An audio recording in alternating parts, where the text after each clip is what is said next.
안녕하십니까. 그린농경발전협동조합 이사장 배상무순입니다. 오늘은 햇빛발전 그것이 알고 싶다의 첫 번째로 햇빛발전 상식 새롭게 알기를 진행합니다. 이 시리즈는 전체 6회로 되는데 간단히 말씀드리면 오늘 하는 햇빛발전 상식 새롭게 알기, 2회는 내게 맞는 햇빛발전 알아보기, 3, 4회는 인버터 새롭게 알기, 5, 6회는 모듈 제대로 알기 이렇게 진행할 계획입니다. 그럼 오늘 첫 번째 햇빛발전 상식 새롭게 알기 진행하죠. 차례는 먼저 태양 에너지량이 얼마나 큰지를 한번 알아볼 테고요. 그 다음에 우리나라에서 햇빛발전이 잘 되는 곳, 또 우리나라가 전 세계에서 햇빛발전이 잘 되는지 이런 것들 한번 알아보고요. 그 다음에 햇빛발전으로 얼마나 면적이 필요한지를 퀴즈식으로 할 테니까 여러분들이 한번 문제를 맞춰 보십시오. 그럼 첫 번째 문제 나갑니다. 태양 에너지량은 얼마나 클까? 전 세계가 1년간 쓴 에너지를 충당하려면 지구에 도달하는 햇빛을 얼마 동안 모으면 될까? 2020년에 전 세계가 쓴 에너지 총량은 14조 석유 환산 톤입니다. 뭐 얼마나 큰지 저도 감이 안 잡히는데 어쨌든 우리가 보통 많이 쓰는 카로리로 킬로칼로리로 하면 1.4 곱하기 10에 17승이 납니다. 17승이면 뭐 조보다도 훨씬 더 클 것 같네요. 예. 이런 에너지량을 지구에 도달하는 햇빛을 얼마 동안 모으면 저 양하고 같아지는지를 뭐 계산하는 거죠. 예.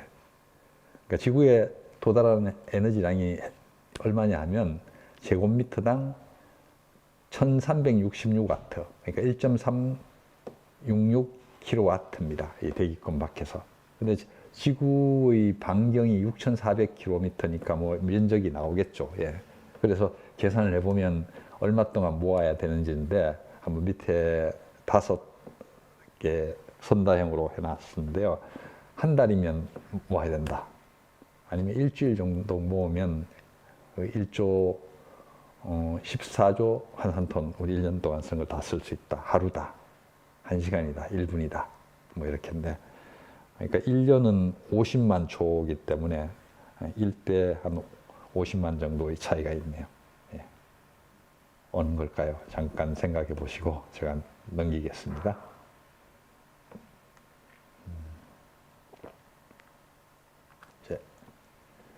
예, 1시간입니다. 답은.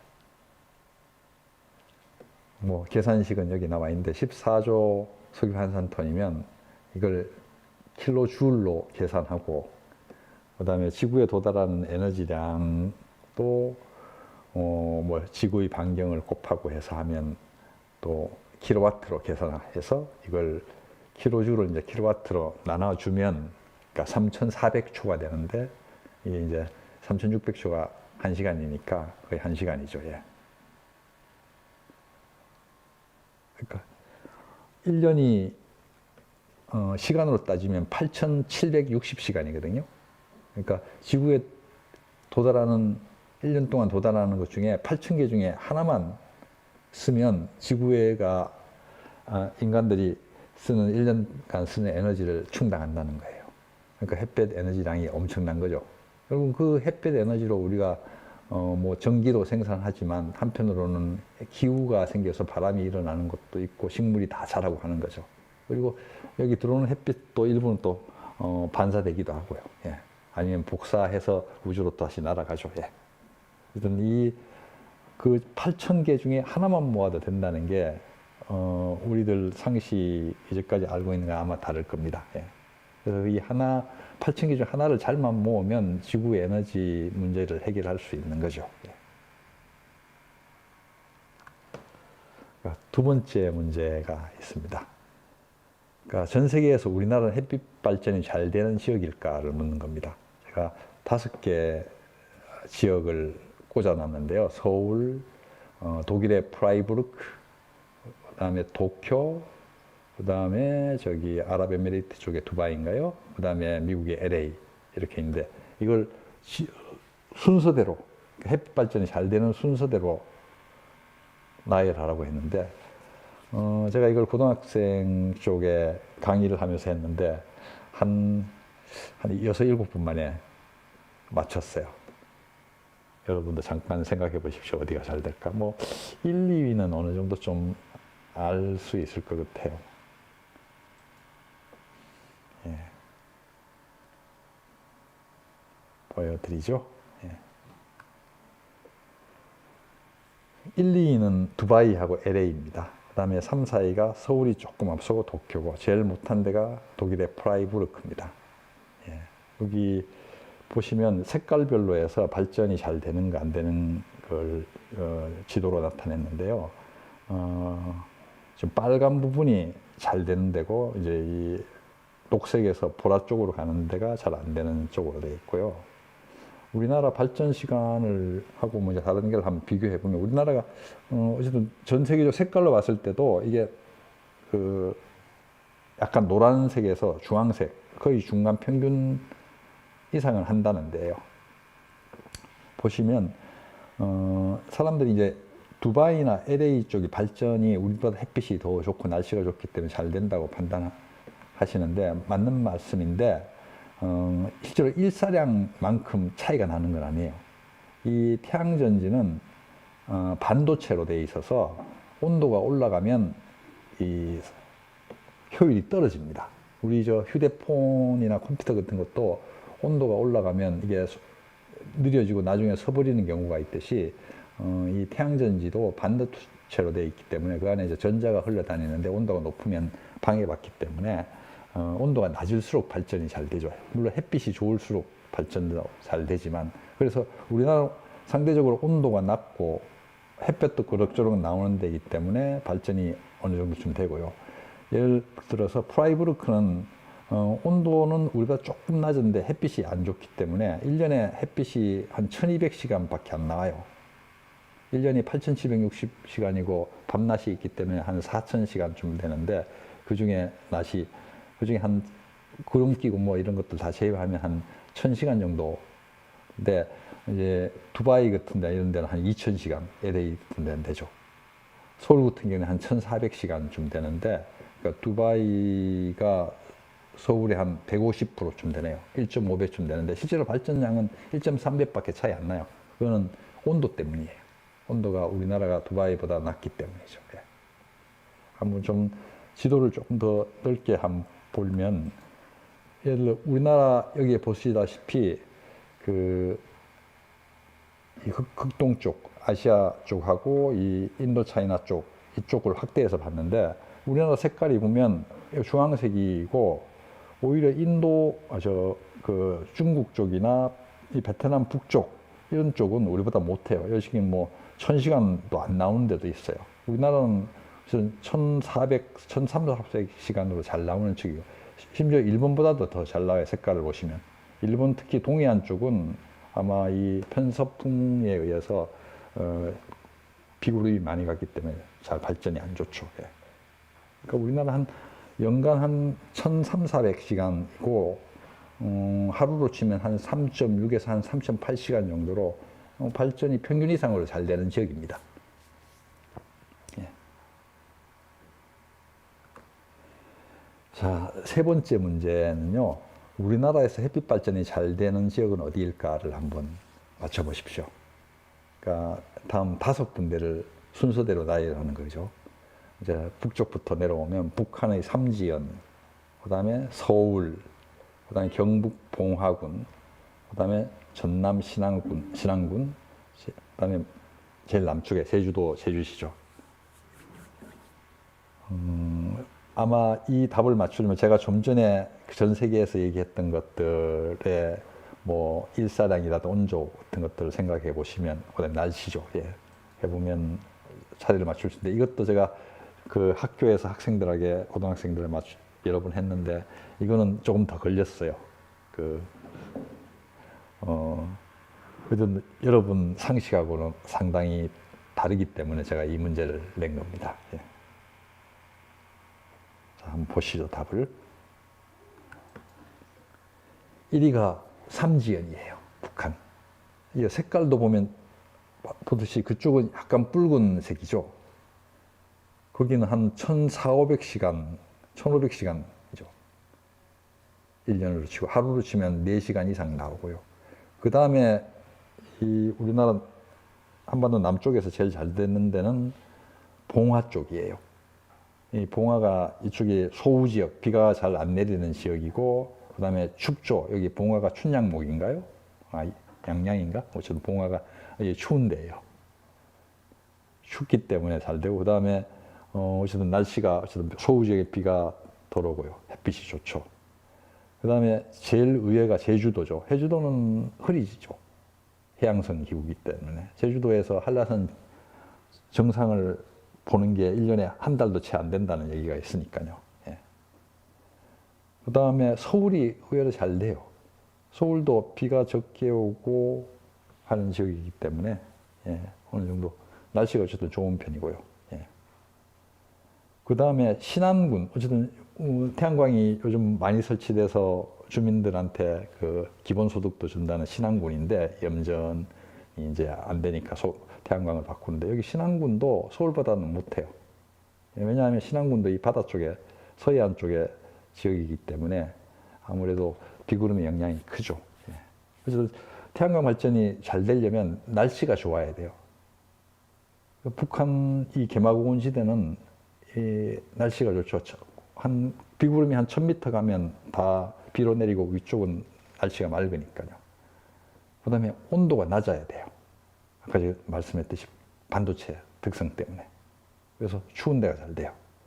그 다음에 이제 중요한 게 각도가 중요한데, 각도는 보면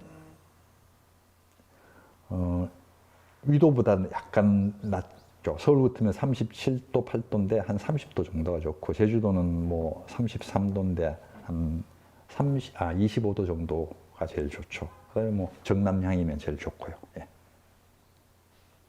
하여튼 여러분들 이걸 보면서 좀 여러분들 상식하고 다르다는 걸 아실 겁니다. 예. 예. 날씨가 중요하다는 게, 어쨌든 제일 중요한 게 날씨예요. 이게 11월 달, 재작년 11월 달 그 경북에 있는 태양광 발전소인데, 날씨가 좋은 날은 3.4시간, 4.5시간 정도 나오는데, 날씨가 흐린 날은 0.2시간에 18배나 차이 나요. 그러니까 날씨가 제일 중요한 거예요. 그래서 아까 이제 언뜻 봤을지 모르지만 그 고비 사막 쪽이 색깔이 거의 붉었죠. 예. 고비 사막의 위도가 높지만 뭐 거의 저 독일 쪽하고 위도가 비슷하지만 거기가 비가 안 오기 때문에 발전이 잘 되는 지역이에요. 예. 자, 이게 마지막 오늘의 문제입니다. 그러니까 햇빛 발전으로 우리나라 전기 사용량을 충당하려면 얼마만한 면적이 필요한지, 뭐 일부 뭐 뉴스 중에는 뭐 우리나라 다 덮어도 안 된다는 그런 뉴스도 있는데, 어느 게 진실인지 한번 보죠. 예. 밑에 5개 선다형으로 잡혀 있는데, 뭐 우리나라 국토를 다 덮어도 안 된다, 아니면 제일 작게는 국토의 한 4% 정도만 덮으면 된다, 뭐 그렇게 돼 있는데, 이걸 하려면 이제 여러 가지 데이터를 좀 봐야 되죠. 우리나라 2021년도 전기 사용량이 537TWh입니다. 이것도 뭐 큰 숫자여서 감이 안 오는데, 뭐 어쨌든 그 우리가 주로 쓰는 킬로와트아워로 치면 한 10의 11승 정도 되네요. 그러니까 10의 11승이면 한 어쨌든 조보다는 조금 못하네요. 예. 어쨌든 큰 수여서 우리가 일반적으로 다루는 건 아니고, 그다음에 연간 태양광 발전 시간 아까 얘기했듯이 우리나라 한 1,300시간 정도 됩니다. 연간으로 치면. 그다음에 태양광 변환 효율은 요즘 한 20%쯤 되죠. 모듈. 뭐 20% 넘는 것도 요즘 나오고요. 그럼 이 20%라는 건 뭐냐면 원선이 빛의 세기가 제곱미터당 1kW거든요. 그러니까 이 대기를 뚫고 나오면서 빛이 좀 약해져서 아까 1366W였는데 지금 1000W로 되는 거죠. 예. 그래서 20%니까 제곱미터당 200W가 나온다는 뜻이에요. 예. 그리고 우리나라 면적은 이 한반도 남쪽 면적은 10만 제곱킬로미터입니다. 그래서 어느 정도 면적이 필요할지 감으로 한번 잡아보면 생각해 보십시오. 제가 바로 답을 보여드리겠습니다. 답을 잠깐만 다른 걸 한번 보여드릴게요. 예.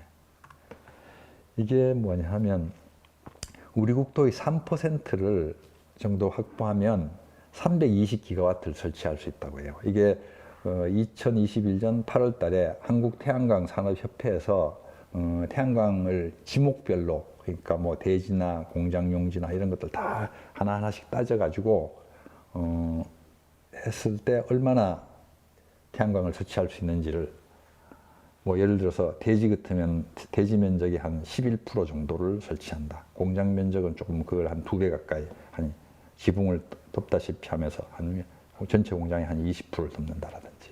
그 다음에 논밭 같은 경우 영농용을 해서 한 전체의 한 5%뭐 이런 식으로 계산을 해보니까 지금의 효율에서 하는데 320이에요. 근데 여기 자세히 보시면 제곱미터당 그 1메가와트 설치하는데 한 10,000제곱미터, 그러니까 축구장보다 조금 더 큰 크기가 필요하다고 하거든요. 근데 아까 얘기했듯이 제곱미터당 200와트가 나오는데 왜 갑자기 제곱미터 이렇게 계산하면 100와트밖에 안 되느냐 하면, 제가 앞쪽에서 여기 봤듯이 그 태양전지를 설치하면 그림자 때문에 남북으로 설치하면 이격거리기를 둬야 돼요. 예. 햇빛이 비치면 그림자가 지기 때문에 뒷면을 어느 정도 떨어뜨려야 되는 거죠. 그래서 그게 한 필요한 면적이 그 떨어뜨리는 것까지 계산하면 여기 보듯이 한 제곱미터당 100와트 들어가는, 그러니까 1메가와트 설치하는데 10,000제곱미터가 필요한 거예요. 예. 그렇게 계산을 해보면 국토에 한 3%를 넣었을 때 한 320기가와트를 쓸 수 있어요. 예. 그러면 그 아까 제 답은 어떻게 되느냐 하면 한 4%면 됩니다. 5번이에요. 예. 우리나라 전기를 태양광으로 설치하려면 한 400기가와트를 깔아야 돼요. 그래서 그 1메가와트에 한 10,000제곱미터로 계산해 보면 4,000제곱킬로미터고 국토의 한 4%, 서울시 면적이 600이기 때문에 서울로 치면 한 서울 7개가 깔아야 되는 거죠. 뭐 작지는 않은 면적입니다. 근데 뭐 각 공장이라든지 뭐 도시의 대지의 지붕이라든지 이런 것들 끌어모으면 어쩌든 작게 끌어오면 그렇게 또 할 수 있다는 거죠. 예. 그리고 또 제가 그래서 도시에서 모으면 아까 보듯이 도시에서 한 80기가와트를 설치할 수가 있어요. 예. 그러니까 이 아까 전 면적의 한 5분의 1을 설치할 수 있는 거죠. 도시만 설치해도 우리 전기의 한 5분의 1은 줄이고, 그럼 우리가 뭐 석유라든지 가스 수입하는 양을 줄일 수 있는 거죠. 예. 그게 또 에너지 안 보고요. 예. 그리고 또 제가 여기서 또 하나 말씀드리는 것은 햇빛 가득 담기라 해서 어레이 배치를 지금은 남북 방향으로 주로 하거든요. 그러지 말고 동서 방향으로 설치하는 거예요. 이렇게 요 그림에서 보시다시피. 그러면 이거 독일이나 다른 나라에서는 이렇게 많이 설치해요. 왜냐하면 이 간격을 띄어서 설치하면 빛을 그냥 잃어버리죠. 빛을 그냥 못 쓰죠. 그래서 이렇게 남북 방향이 아니라 동서 방향으로 설치한 빛을 거의 놓치지 않고 다 담을 수가 있어요. 그럼 물론 이제 그 발전 시간은 조금 떨어져요. 한 10% 내지 15% 떨어지는데 면적이 2배가 늘어나기 때문에 결국 치면 한 1.7배 정도 발전 단위 면적당 더 많아져요. 예. 이렇게 하면 지금 4% 필요하다는데 예를 들면 한 2%밖에 필요하지 않아요. 여기도 마치 공장 지붕에도 이렇게 설치하는 거예요. 동서지 방향이면 그냥 동서로 그냥 다 설치하는 거예요. 심지어는 북쪽 방향도 그냥 지붕면에 따라서 설치하는 거예요. 예. 그렇게 설치하면 국토의 4% 면적이 필요한 게 아니라 2%나 3%밖에 필요하지 않아요. 우리 전기를 쓰는데. 그러면 우리가 에너지 안보 문제도 해결하는 거고, 그 다음에 이 탄소 배출도 이제 더 이상 안 하는 거죠. 예. 예, 이상 햇빛 발전 그것이 알고 싶다. 여러분들이 그전에 생각하지 못했던 것, 햇빛 발전 상식 새롭게 알기를 오늘 재밌게 보셨습니까? 예, 다음 순서를 또 기대해 주십시오.